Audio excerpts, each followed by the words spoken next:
గతంలో శ్రీకృష్ణదేవరాయలు గారు ఒక మాట చెప్పేవారు, తిరుపతిలో ఎక్కడ తువ్వే కొద్దీ నిధులో లంక బిందులో దొరుకుతాయని చెప్పి ఎన్నో వేల సంవత్సరాల ముందు చెప్పేవారు. ఇప్పుడు తిరుపతిలో తువ్వే కొద్దీ దొంగోట్లు దొరుకుతున్నాయి. తిరుపతి మొత్తం దొంగోట్లు నిండిపోయింది.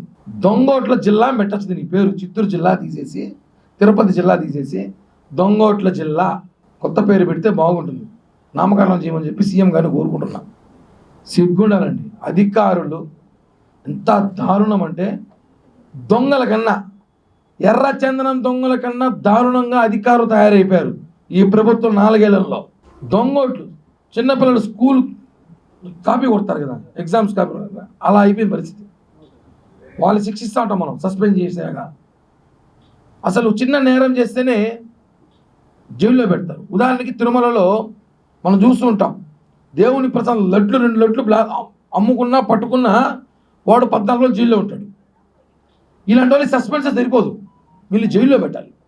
ఎవరైతే ఈ దొంగ ఓట్ల విషయంలో గత కొద్ది రోజులుగా ఈ రాష్ట్రంలో కానీ తిరుపతిలో జరుగుతున్న ఇష్యూ దేశమంతా చూస్తున్నా, రాష్ట్రమంతా చూస్తున్నా, నిన్న తాజాగా మేము గతంలో చెప్పాం, గిరీష గారు ఒకరే కాదు, దీని వెనకాల ఇంకా చాలామంది ఉన్నారు, commissioner, assistant commissioner, apartment DC అందరూ ఉన్నారని చెప్పాం. చూసారా, నిన్న తాజాగా చంద్రమౌళి రెడ్డి బయటపడ్డాడు. అదేవిధంగా హరిత గారు ఉన్నారు, ఎంక్వైరీ చేయండి. ఆమె ఏమీ తెలియనట్టు మీ కంప్లైంట్ ఇచ్చింది. దొంగలను ఆయన దగ్గర పెట్టి దొంగతనం చేయించి ఆమె కంప్లైంట్ ఇచ్చింది. హాస్యాస్పదంగా ఉంది.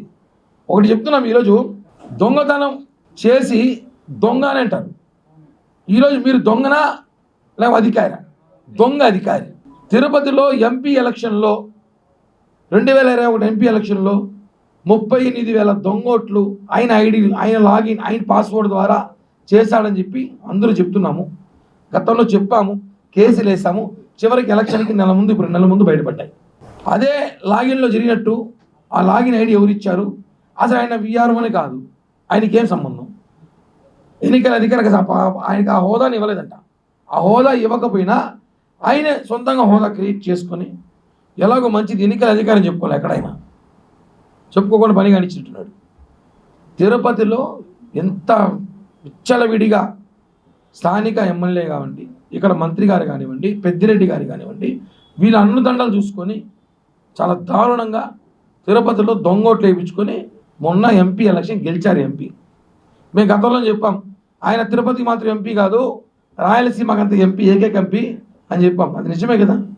38,000 ఓట్లు దొంగోట్లు వేయించుకొని ఎలక్షన్లో మొత్తం వన్సైడ్ చేయించుకొని ఈరోజు ఒకటే చెప్తున్నాం, మేము అయిపోయిన దాని గురించి మాట్లాడుతూ జరగబోయేది కూడా చెప్తున్నాం. ఇప్పుడు తిరుపతిలో ప్రతి ఇంట్లో కొన్ని చోట్ల ప్రతి సందులో ఒక్కొక్క ఇంటికి 6 ఓట్లు 10 ఓట్లు ఉన్నాయి. ప్రతి వైసీపీ నాయకుడు కార్పొరేట్ నుంచి 10 ఓట్లు ఖచ్చితంగా ఉన్నాయి. ఒక వార్డులో 350 ఓట్లు, 1250 ఓట్లు ఉంటే ఎక్స్ట్రాగా 400 ఓట్లు ఉన్నాయి. ప్రతి 20 ఓట్లు, 10 ఓట్లు ఒక ఇంట్లో ఎక్కువ ఉన్నాయి. ఇవన్నీ కూడా గత మున్సిపల్ కమిషనర్ హరిత గారి ఆధ్వర్యంలో జరిగినది. పక్కాగా చెప్తున్నాం, ఎలక్షన్ కమిషనర్ గారు సీరియస్గా తీసుకొని విచారించాలి. మేము మొన్న చెప్పాం, జాబితా విడుదల చేయకండి అని చెప్పాం. అది విడుదల చేసేశారు.